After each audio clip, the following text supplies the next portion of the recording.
All praises, all praises, all praises to the heavenly, holy, almighty creator of infinity, eternity, the universe, the stars, the earth, the mountains, the oceans, the valleys, the seas, the clouds, all creeping things, humanity, and all there is. This is Revelations.Unveiled. Detroit. Hello, family. We are back together again, converging and convocating and aggregating and conjugating together at the Revelations.Unveiled. Detroit den, at the threshold of transmission, where we are exposing our cranial universes and bearing forth our souls to receive the cosmic holy information and communication from the creator of all imagination. All praises into the scattered tribes of the house of Jacob, wherever you may sojourn on planet Earth. My continuous expressions of love and petitions in prayer for your care and safety into my brothers and sisters of the world, the pending Israelites, those who refer to themselves as the melanated and Moors, the original man and children of God, the sovereigns and sojourners, the copper-colored, the colored and people of color, the aboriginals and indigenous, the natives, Negroes and niggas, the African Americans and blacks, the descendants of slaves, and those conquered and colonized. Oh yes, and we are blessed as we come together and we confess in holiness as we sit together in love in our coordinated consensual assembly as we are embracing each other in our care and concern and compassion for the brothers and sisters of the nation and family. We are here tonight so that we can expand and escalate our mental deliberation and contemplation as we sit and nip at the need of wisdom and historical discernment as we learn to earn on our road to righteous salvation and our soul expression for the righteousness of this reality. All praises. And as we are convening and finding our soft place in the space, we will be going over some historical points of reference as it pertains to our brother of the nation, King James the First. Oh yes, family. And so, as we are coming together and congealing in our wonderful warmness as we absorb the energies and the serenities of the eternities of the brothers and sisters, we shall begin at the Revelations.Unveiled. Detroit channel standards in the book of Malachi, chapter 3, verse 6. For I am the Lord, I change not. Therefore you sons of Jacob are not consumed. Followed by our second heavenly eternal standard in the book of Hebrews, chapter 13, verse 8, in reference to the holy anointed Messiah, the wonderful, the Redeemer, the Savior, the King of Israel, whom the world refers to as Jesus Christ, the same yesterday and today and forever. Oh yes, family. And as we are ready to open up our mental faculties to receive all of this wonderful wonderment of knowledge and information, we shall become still and we shall become quiet. And we begin our review. And our review is in rebuttal to comments made on a video that was being reviewed on a social media outlet in terms of Brother King James I being gay or homosexual. And so I was sparked and provoked in this review. And so, of course, having some historical information to share with the family, I thought I would bring forth a reading of some of the information to cause elevation to our mental elevation. So we will be discussing some facts as it pertains to addressing some fictions of our holy brother King James, the brother who sat on multiple thrones of the European dynasties, as well as having authorized the translations of the holy history and scriptures from the Hebrew and Greek and Latin into the common English language for the reading of the common man during this period, emerging out of the so-called Dark Ages, as we like to say the Middle Ages, the Byzantine Empire, or the medieval times. And so, family, we began with the title of this historical reverence. The real story of King James I. Was King James really the ungodly man that his modern critics proclaim him to be? Introduction. I never with God's grace shall do anything in private which I may not without shame proclaim upon the tops of houses. King James 1603. And there must go much more to the making of a guilty man than rumor. Ben Jonson 1605. Using the person of King James to attack the King James Bible. King James was a fag. How can you advocate a Bible that was translated by a faggot? This statement taken from an internet chat room. King James was a homosexual, was a bitter persecutor of our forefathers. King James chose the King James translators, instructed the King James translators, approved and disapproved portions of the translation. Baptist evangelist J.H. Melton statement. Many critics of the King James Bible are deeply condescending toward the defenders of the King James Bible. This is seen in the statements by James White in his book, The King James Only Controversy. The KJV only controversy feeds upon the ignorance among Christians regarding the origin, transmission, and translation of the Bible. Those who have taken the time to study this area are not likely candidates for induction into KJV only camp. But in truth, is that the defenders of the King James are often far more educated on this subject than their critics. Many books have been published on the issue over the last few years. Many King James Bible defenders are easily able to shatter the often shallow attacks on the King James Bible. It is not unusual for those who have found their pet argument shattered to retreat to an argument like this. Well, after all, King James was a homosexual, you know. But was he?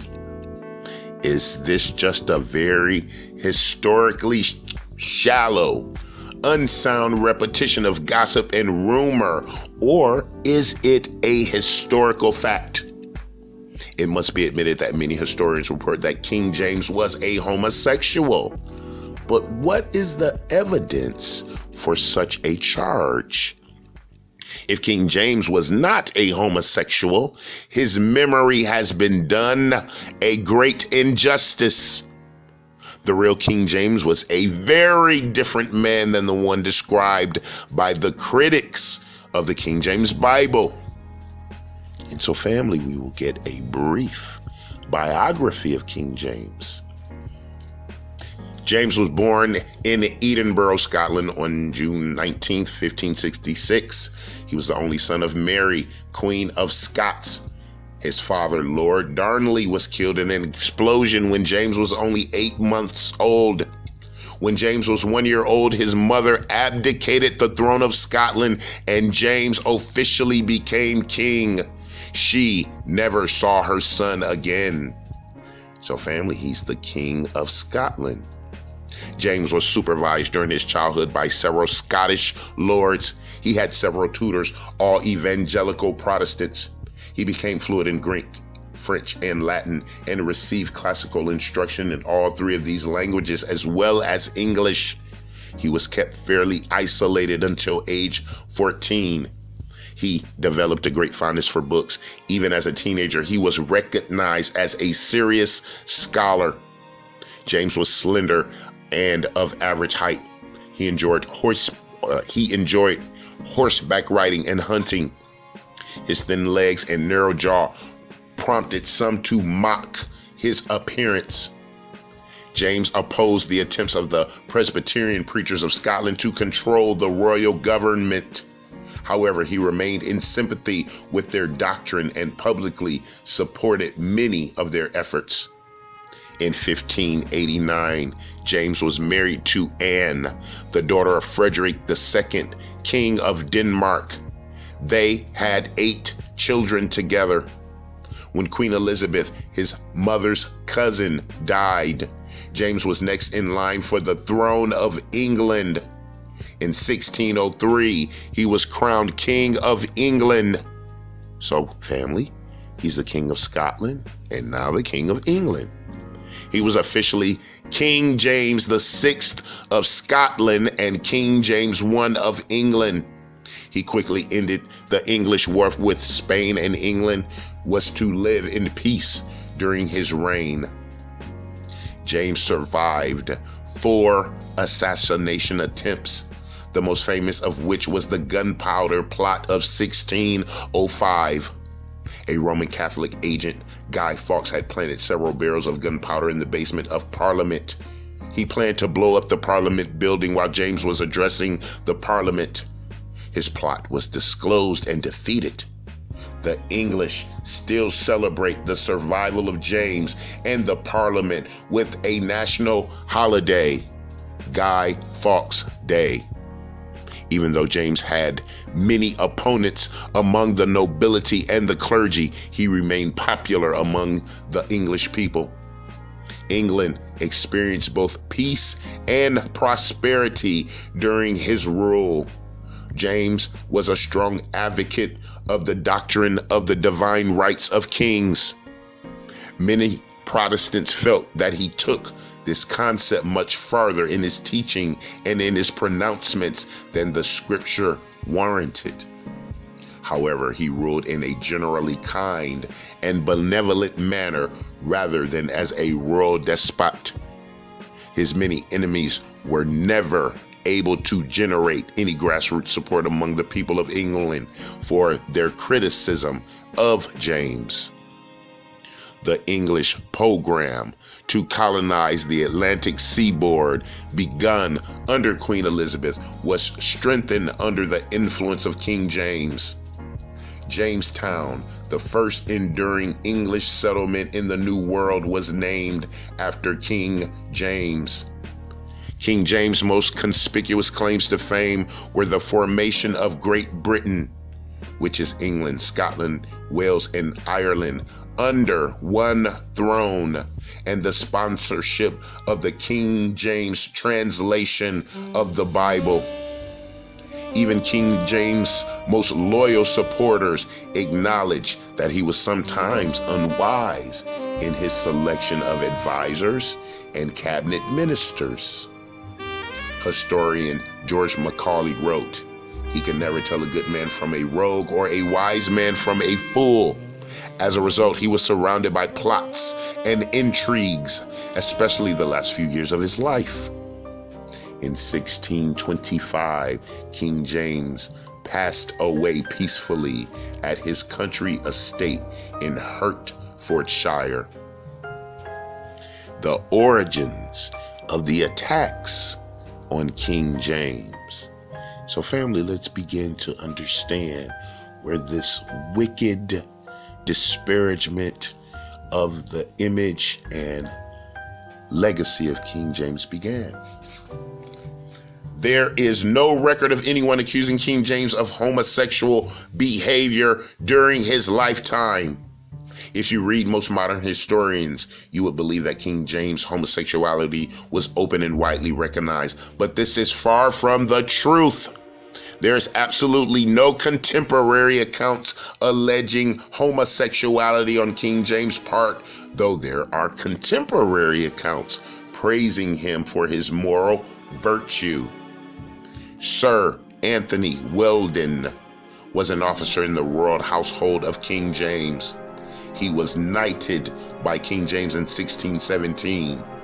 He was eventually dismissed from the royal court by King James. He vowed to get revenge. He supported the anti-monarchy forces during the English Civil War. 25 years after the death of King James, 1 year after the execution of Charles I, King James's son, Weldon made the first accusation of homosexuality against King James. His statements were widely rejected at the time because there was still too many living people who had known King James personally and who dismissed the allegations as ridiculous. Disgruntled courtiers and political opponents picked up the allegations against King James and began to use innuendo to hurt his reputation. While not accusing him directly of homosexuality, they tried to create questions around his loyalties to his close friends and associates. These 17th century critics seemed to fall into two groups. Some had their political and personal ambitions thwarted by King James. Others opposed his policy of uniting Scotland and England into one kingdom.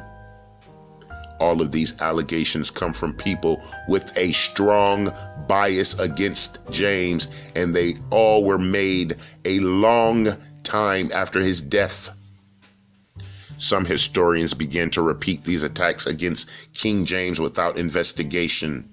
Some vague allegations, rumor, innuendo, and speculations were reported as historical fact. While some historians have sifted through the rumors to get the facts, many just repeated the statements of previous historians without any examinations. In the 18th century, the primary reporters of King James's homosexuality were those who opposed the Union of Great Britain and also Roman Catholics who resented the support that King James gave Protestants. In the 20th century, two different groups have clung to the allegations about King James and propagated them in defense or in defiance of the facts.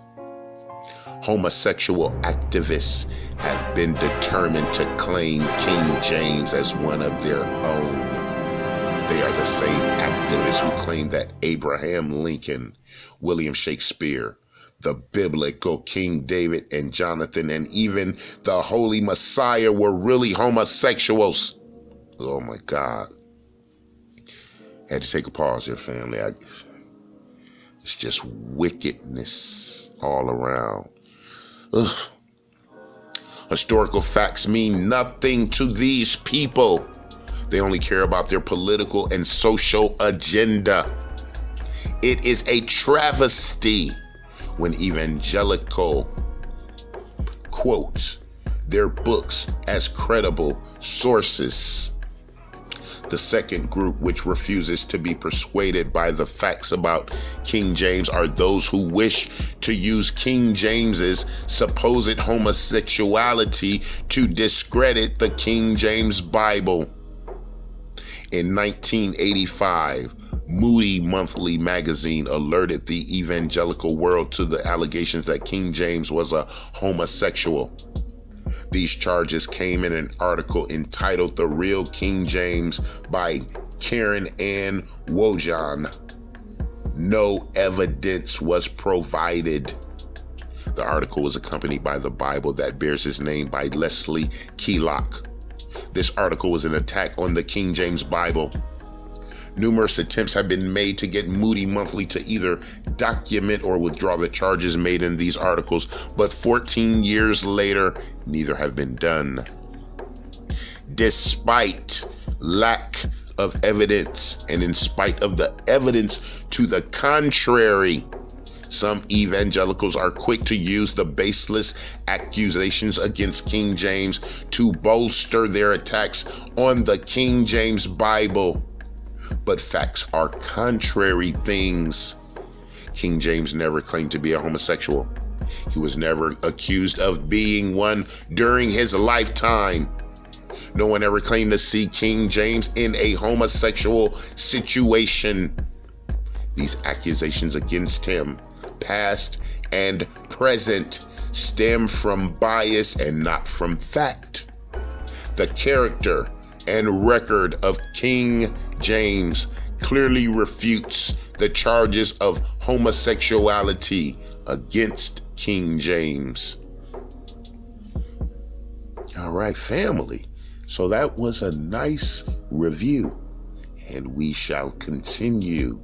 We will build a historical foundation of understanding of Brother King James, his image and his legacy. We will also destroy and begin to understand the concept of iconoclasm.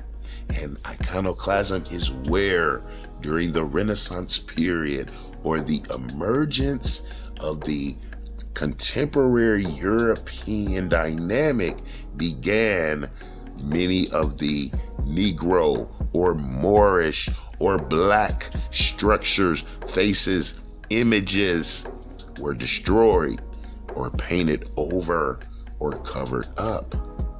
As so was our brother King James one of the victims of.